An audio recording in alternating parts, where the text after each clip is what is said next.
नमस्कार मित्रांनो, PRC मराठी या यूट्यूब चॅनलवर तुमचे स्वागत आहे.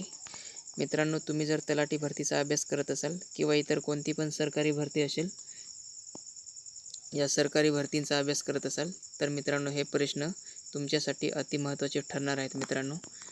कारण मित्रांनो TCS आणि IBPS मार्फत आतापर्यंत जेवढ्याही एक्झाम झाल्या त्या एक्झाममधून, त्या परीक्षांमधून आपण हे प्रश्न निवडलेले आहेत. निवडक प्रश्न आहेत मित्रांनो. याच्यामध्ये आपण आज मित्रांनो प्रश्नसंच 3 बघणार आहोत आणि याच्या अगोदर प्रश्नसंच 1 आणि 2चे व्हिडिओसुद्धा आपल्या चॅनलवरती उपलब्ध आहेत. ते सुद्धा तुम्ही बघून घ्यायचे आहेत. आणि प्रश्नसंच 4, 5, 6 जेवढे पण प्रश्नसंच याच्यानंतर येतील ते सर्व तुम्ही बघून घ्यायचे आहेत. त्याच्यामध्ये सुद्धा अति महत्त्वाचे प्रश्न येणार आहेत मित्रांनो तलाठी भरती संदर्भात. पहिला प्रश्न बघूया मित्रांनो. तलाट्याची बदली करण्याचा अधिकार कोणाला असतोय? तर मित्रांनो बऱ्याच वेळेस मित्रांनो हा प्रश्न विद्यार्थ्यांकडून चुकतोय मित्रांनो. कारण विद्यार्थी प्रांत अधिकारी हे उत्तर निवडतात. पण मित्रांनो आता लक्षात ठेवा, पूर्वी मित्रांनो प्रांत अधिकारी यांना तलाठी यांची बदली करण्याचा अधिकार होता. पण मित्रांनो शासनाने त्यांच्याकडून अधिकार काढून घेतले आहेत आणि आता जिल्हाधिकारी यांना अधिकार दिलेले आहेत तलाठी यांची बदली करण्याचे अधिकार लक्षात ठेवायचे आहेत. त्याच्यामुळे मित्रांनो तलाट्याची बदली करण्याचा अधिकार कोणाला असतोय? तर जिल्हाधिकारी यांना, प्रांत अधिकारी यांना आता अधिकार नाहीत, हे लक्षात ठेवायचं आहे. पुढचा प्रश्न मित्रांनो, लोकसभेचे सदस्य खासदार होण्यासाठी किती वय वर्षे पूर्ण असणे आवश्यक आहे? तर याचं उत्तर आहे मित्रांनो 25 वर्षे. 25 वर्षे पूर्ण असतील तरच खासदारकीसाठी अर्ज करता येतोय. पुढचा प्रश्न, ग्रामसेवक व ग्रामविकास अधिकारी ही दोन्ही पदे एकत्र करून नवीन कोणते पद निर्माण करण्यात आले? तर याचं उत्तर आहे, लक्षात ठेवायचं आहे, प्रत्येक ग्रामपंचायतीला एक अधिकारी असतोय, त्याला आपण ग्रामसेवक किंवा ग्रामविकास अधिकारी असे म्हणतोय. पण त्यांना आता ग्रामसेवक व ग्रामविकास अधिकारी हे असं म्हणायचं नाही, तर त्यांना ग्रामपंचायत अधिकारी असं म्हणायचं आहे. कारण दोन्ही नावे एकत्र करून ग्रामपंचायत अधिकारी हे नाव देण्यात आलेलं आहे. आणि ग्रामपंचायतला ग्राम रोजगार सेवकसुद्धा असतात. त्यांचं काम जे रोजगार हमीची कामे असतात ते त्यांचं काम असते. पुढचा प्रश्न, मुंबई उच्च न्यायालयाची स्थापना कधी झाली? तर मित्रांनो याचं पर्याय क्रमांक 2, 1862 साली मुंबई उच्च न्यायालयाची स्थापना झाली. प्रश्न क्रमांक 5, पुढचा प्रश्न, देशाच्या आर्थिक बाबींवर नियंत्रण ठेवण्याचे काम कायदेमंडळाच्या कोणत्या समितीला करावे लागते? तर याचं उत्तर आहे पर्याय क्रमांक 4, वरील सर्व. म्हणजेच लोकलेखा समिती, इथं थोडी मिस्टेक झालेली आहे, लोकलेखा समिती, अंदाज समिती आणि सार्वजनिक उद्योग समिती हे तिन्हीसुद्धा पर्याय बरोबर आहेत. प्रश्न क्रमांक 6, खालील कोणते विधान सत्य आहे? ही जी विधानं दिलेली आहेत याच्यापैकी कोणतं विधान सत्य आहे त्याच्यासाठी आपण पर्याय बघूया. तर पर्याय क्रमांक 2 हे बरोबर आहे. तर याच्यामध्ये काय दिलं आहे? विधान क्रमांक 1, 2, 3 हे सत्य आहेत. कोणते सत्य आहेत? तर 1, क्षयरोग हा आजार फुफ्फुसाला होतो. अगदी बरोबर आहे, कारण क्षयरोग हा आजार फुफ्फुसालाच होतो, त्याच्यामुळे हे विधान बरोबर आहे. दुसरं विधान, कावीळ हा आजार यकृताला होतो, याचं सुद्धा उत्तर बरोबर आहे. हा सुद्धा विधान बरोबर आहे, कारण कावीळ हा आजार यकृतालाच होतो आहे. आणि पुढचं जे विधान आहे, डायफ्थेरिया हा आजार गळ्याला होतो आहे, हे सुद्धा बरोबर आहे, कारण डायफ्थेरिया हा आजार गळ्यालाच होतो आहे. आणि पुढचा जो पर्याय आहे हा पर्याय चुकीचा आहे. म्हणजे हा पुढचं जे विधान आहे हे विधान चुकीचं आहे. पुलुरिशी हा आजार मेंदूला होतो आहे, कारण पुलुरिशी हा आजार मेंदूला होत नसतोय, तर तो छातीला होतो आहे. पुलुरिशी आजार हा छातीला होतो आहे, त्याच्यामुळे विधान क्रमांक 4 असत्य आहे आणि विधान क्रमांक 1, 2, 3 हे सत्य आहेत. पुढचा प्रश्न बघूया. CCTV निगराणीखाली असलेले देशातील टिंबटिंब हे टिंबटिंब हे शहर पहिले ठरलेले आहे. CCTV निगराणीखाली असलेले कोणतं शहर आहे देशातील पहिलं? तर पुणे हे शहर पहिलं ठरलेलं आहे, लक्षात ठेवायचं आहे. पुढचा प्रश्न, सर्व पोलीस ठाणी म्हणजेच पोलीस स्टेशन ऑनलाईन जोडली जाणारा देशातील पहिला राज्य कोणता? तर याचं उत्तर आहे मित्रांनो महाराष्ट्र. महाराष्ट्र हे उत्तर आहे. मित्रांनो, तुम्ही जर आपल्या PRC मराठी या यूट्यूब चॅनलवर नवीन असाल तर मित्रांनो तुम्ही आपल्या चॅनलला सबस्क्राईब करून ठेवायचं आहे आणि बेल आयकॉनला क्लिक करून ऑल नोटिफिकेशनवरती क्लिक करून ठेवायचं आहे. कारण मित्रांनो आपल्या चॅनलवरती अशाच प्रकारचे महत्त्वाचे प्रश्न टाकत असतोय आणि सरकारी भरतीविषयी नवीन जाहिरात असेल किंवा इतर जी संपूर्ण माहिती असते ते आपण आपल्या चॅनलवरती देत असतोय. त्याच्यामुळे मित्रांनो तुम्ही आपल्या चॅनलला सबस्क्राईब करून ठेवायचं आहे मित्रांनो. पुढचा प्रश्न, दालमा अभयारण्य हे कोणत्या राज्यात आहे? तर याचं उत्तर आहे पर्याय क्रमांक 1 सिंगभूम, झारखंड या राज्यात आहे.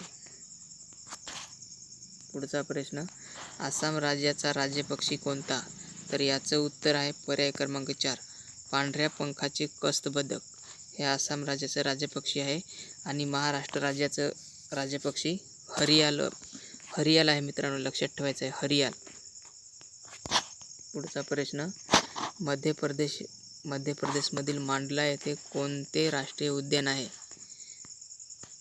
तर याचं उत्तर आहे पर्याय क्रमांक 1 कान्हा राष्ट्रीय उद्यान. फक्त ते वाघांसाठी आहे, लक्षात ठेवायचं आहे. पुढचा प्रश्न, मध्य रेल्वेचे मुख्यालय कोठे आहे? पर्याय क्रमांक 2 याचं उत्तर आहे मुंबई बोरीबंदर येथे आहे ते. CSMT असे त्याला म्हणतात. पुढील प्रश्न, देशातील इलेक्ट्रॉनिकी उद्योगाचे केंद्रीकरणाचे पहिले मोठे शहर? तर याचं उत्तर आहे पर्याय क्रमांक 1 बंगळुरू. बंगळुरू हे मोठे शहर आहे इलेक्ट्रॉनिकी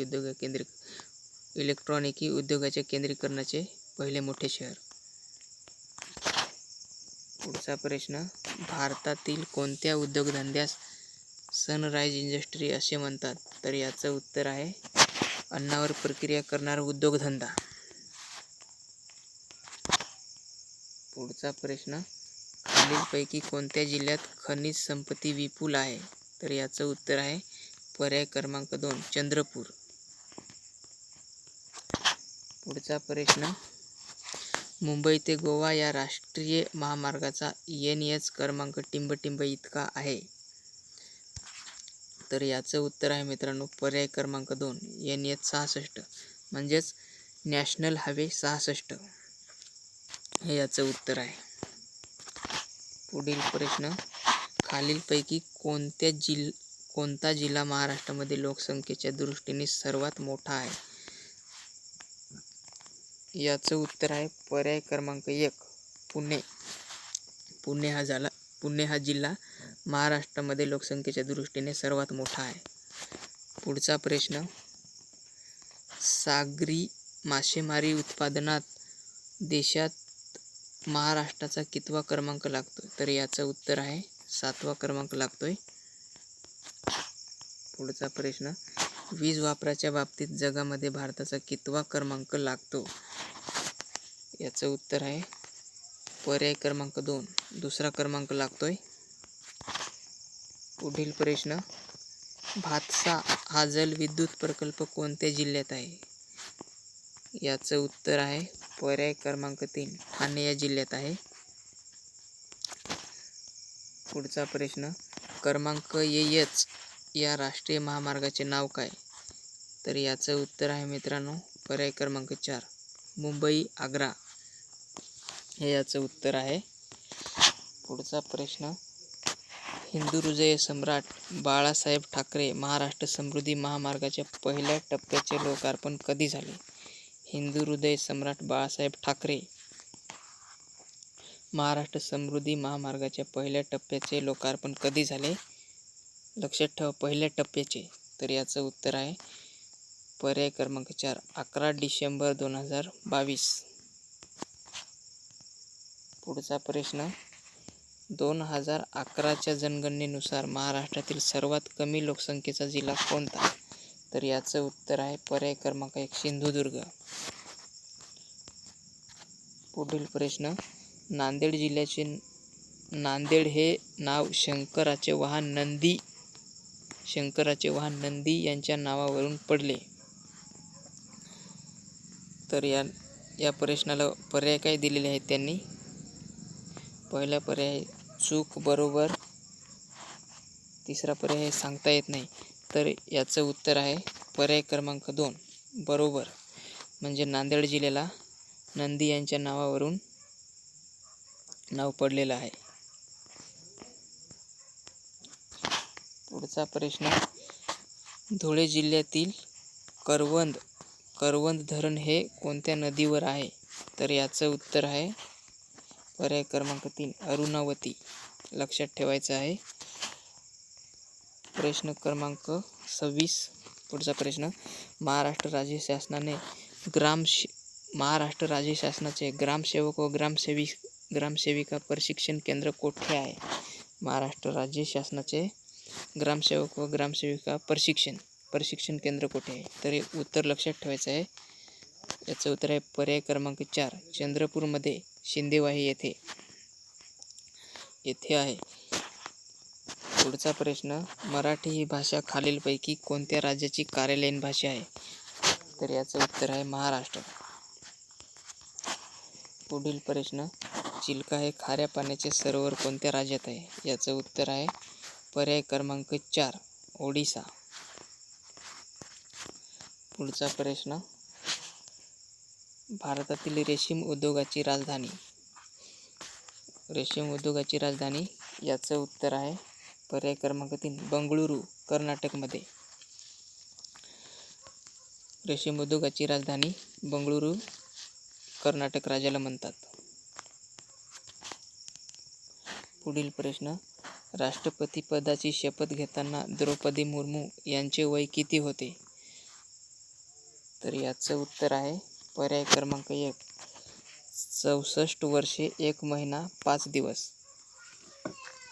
ज्या दिवशी द्रौपदी मुर्मू यांनी शपथ घेतली राष्ट्रपती पदाची, त्या दिवशी त्यांचं वय 64 वर्षे 1 महिना आणि 5 दिवस इतके वय होते. लक्षात ठेवायचं आहे. आणि त्या भारतातील पहिल्या तरुण राष्ट्रपती आहेत. असा सुद्धा प्रश्न तुम्हाला येऊ शकतो. भारतातील पहिल्या तरुण राष्ट्रपती कोण होत्या किंवा कोण होते? तर द्रौपदी मुर्मू ह्या होत्या. लक्षात ठेवायचं आहे तरुण राष्ट्रपती म्हणून. पुढचा प्रश्न, अनुसूचित जाती, जमाती व दुर्बल घटक यांच्या शैक्षणिक व आर्थिक हित संवर्धनासाठी राज्य सरकार कटिबद्ध राहील आणि सामाजिक अन्याय व शोषणापासून त्यांचे संरक्षण करील, ही तरतूद कोणत्या कलमात केली आहे? तर याचं उत्तर आहे पर्याय क्रमांक 3 कलम 46. याच्यामध्ये ही तरतूद करण्यात आलेली आहे. लक्षात ठेवायचं आहे. प्रश्न क्रमांक 32. कोणत्या कलमानुसार राज्यसभा हे स्थायी सभागृह असून ते कधीही विसर्जित होत नाही? तर याचं उत्तर आहे पर्याय क्रमांक 1 कलम 43(1). या कलमाच्या अधिकारानुसार राज्यसभा जे सभागृह आहे ते कधीही बरखास्त होत नाही आणि लोकसभा हे जे सभागृह आहे ते बरखास्त होते. लक्षात ठेवायचं आहे. हे कधीही बरखास्त होत नाही. ते स्थायी सभागृह आहे. राज्यसभा हे सभागृह. लक्षात ठेवा. पुढचा प्रश्न, भारतातील एकूण अभिजात भाषांची संख्या किती? तर याचं उत्तर आहे मित्रांनो पर्याय क्रमांक 4 11 अभिजात भाषा आहेत भारतामध्ये मित्रांनो. पूर्वी मित्रांनो आतापर्यंत मित्रांनो 3 ऑक्टोबर 2024 याच्या अगोदर मित्रांनो अभिजात भाषेची संख्या 6 फक्त होती मित्रांनो, 6. आणि 3 ऑक्टोबर 2024 नंतर मित्रांनो त्या दिवसापासून मित्रांनो अभिजात भाषांची संख्या 11 झालेली आहे. पूर्वी मित्रांनो फक्त तमिळ, संस्कृत, कन्नड, तेलुगू, मल्याळम, ओडिया ह्या फक्त 6 भाषा अभिजात भाषा होत्या. आणि आता मित्रांनो त्याच्यामध्ये नवीन 5 ह्या अभिजात भाषा समाविष्ट झालेल्या आहेत. तर त्या नवीन कोणत्या भाषा आहेत त्यासुद्धा तुम्ही लक्षात ठेवायच्या आहेत. मराठी, पाली, बंगाली, आसामी आणि प्राकृत ह्या नवीन 5 भाषा यांना अभिजात भाषेचा दर्जा मिळालेला आहे. 3 ऑक्टोंबर 2024 रोजी या भाषांना अभिजात भाषेचा दर्जा मिळालेला आहे. लक्षात ठेवायचं आहे. तर आता मित्रांनो 11 ह्या भारतामध्ये अभिजात भाषा आहेत, लक्षात ठेवा. पुढचा प्रश्न, महाराष्ट्रातील कोणत्या जिल्ह्यात जिल्हा परिषदा नाहीत? तर याचं उत्तर आहे मित्रांनो पर्याय क्रमांक 2, मुंबई शहर व मुंबई उपनगर या जिल्ह्यांमध्ये जिल्हा परिषदा नाहीत. महाराष्ट्रामध्ये एकूण 36 जिल्हे आहेत. तर त्याच्यामध्ये 34 जिल्ह्यांमध्ये जिल्हा परिषदा आहेत आणि 2 जिल्हे जे आहेत मुंबई शहर आणि मुंबई उपनगर यांच्यामध्ये जिल्हा परिषदा नाहीत, लक्षात ठेवायचं आहे. पुढील प्रश्न, राणीचा बाग आणि हँगिंग गार्डन हे प्राणी संग्रहालय कोठे आहे? तर याचं उत्तर आहे पर्याय क्रमांक 2, मुंबई. पुढचा प्रश्न, इस्रायल या देशाची राजधानी कोणती? तर याचं उत्तर आहे जेरुसलेम हे त्याचं उत्तर आहे. इस्रायल या देशाची राजधानी जेरुसलेम, लक्षात ठेवायचं आहे. पुढचा प्रश्न, जगातील सर्वात लांब नदी? याचं उत्तर आहे पर्याय क्रमांक 1, नाईल. नाईल ही नदी जगातील सर्वात लांब नदी म्हणून ओळखली जाते. पुढचा प्रश्न, महाराष्ट्र किनारी व सागरी जैवविविधता केंद्र मुख्यालय कोठे आहे? जैवविविधता केंद्र मुख्यालय महाराष्ट्र किनारी व सागरी जैवविविधता केंद्र मुख्यालय कोठे आहे? तर याचं उत्तर आहे मित्रांनो, याचं उत्तर नाही सांगता येणार मित्रांनो मला. याचं उत्तर काय असेल ते तुम्ही कमेंट बॉक्समध्ये टाकायचं आहे. पुढचा प्रश्न बघूया मित्रांनो, वसुंधरा दिन कधी साजरा केला जातो? तर याचं उत्तर आहे पर्याय क्रमांक 1, 22 एप्रिल.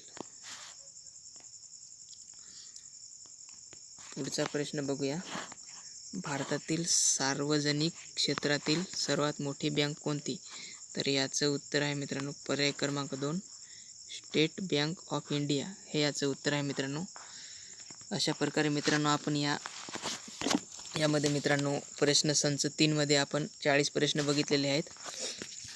याच्यानंतर प्रश्न संच 4 असेल, 5 असेल, 6 असेल, ते सुद्धा व्हिडिओ तुम्ही बघून घ्यायचे आहेत. आणि प्रश्न संच 1, 2 त्यांचे व्हिडिओ अगोदरच आपल्या चॅनलवरती टाकलेले आहेत, ते सुद्धा तुम्ही बघून घ्यायचे आहेत. अशा प्रकारे मित्रांनो महत्त्वाचे प्रश्न होते. तुम्ही जर चॅनलला नवीन असाल आपल्या PRC मराठीवर तर मित्रांनो तुम्ही सबस्क्राईब करून ठेवायचं आहे आणि बेल आयकॉनला क्लिक करून ऑल नोटिफिकेशनवरती क्लिक करून ठेवायचं आहे. धन्यवाद मित्रांनो.